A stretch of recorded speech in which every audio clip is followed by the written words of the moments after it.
Hi, I'm Randy Gustafson, Mayor of the City of Falcon Heights. I'd like to take a moment of your time to share some information about our city's fire protection services.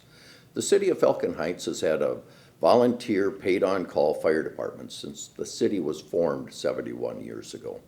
And the City Council is reviewing our fire department, as we do all city services during the budgeting and planning processes each year.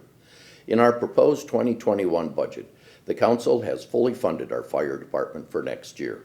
And yes, the Council is taking a serious look at our fire protection services and whether or not they're meeting our community expectations. This information is not new. It's been a part of our weekly e-newsletters in September and October, our printed fall issue of our newsletter. Our council meetings have touched on this throughout the summer, starting back in May when the internal audit was published. In fact, the review of fire services began over a year and a half ago when the City Council terminated the fire chief for failure to maintain a respectful workplace. The search for new leadership, which was unsuccessful internally and externally, led us to take a deeper look into the fire service needs of the community and how best to meet them. Recently, some members of the fire department have distributed a flyer with some information out to the community, but to bring attention to the issues before us. I don't know where the cost numbers cited on this flyer came from, but I do admit they look scary.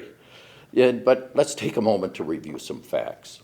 In 2020, our fire department budget is $320,708, or with our population of 5,446 persons, it's approximately $58 per resident. In 2021, our fire department budget is $437,594, or a cost of approximately $80 per resident. In 2020, you would think that with Roseville Fire Department, a full-time department budget, there's approximately $4 million. Though that cost is shared by the commercial and industrial tax-based properties, it does work out to approximately $84 per resident if they were the only ones paying. But the issues today go beyond the cost. Our Falcon Heights Fire Department is a volunteer, paid-on-call operation. When there's a call for fire services, our dedicated members leave their homes, report to the fire station, dress and deploy. They jump into the fire trucks and the engines and responding to the scene.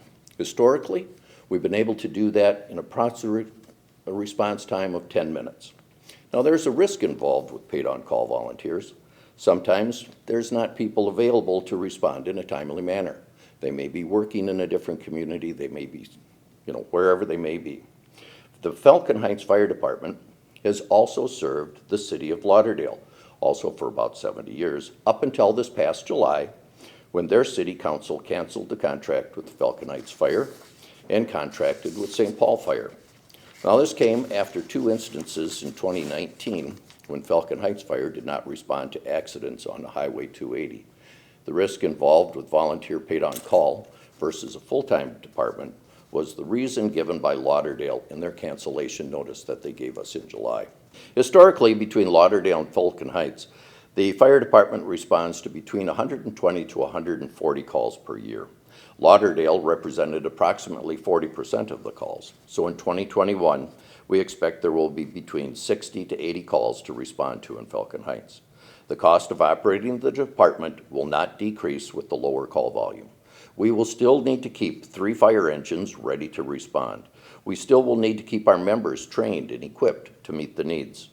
The key questions at present include the following: daytime rescue response, recruitment and retention, leadership development, administrative and on-scene, training, equipment and capital needs, the loss of Lauderdale as a contract partner, and the financial sustainability of our program.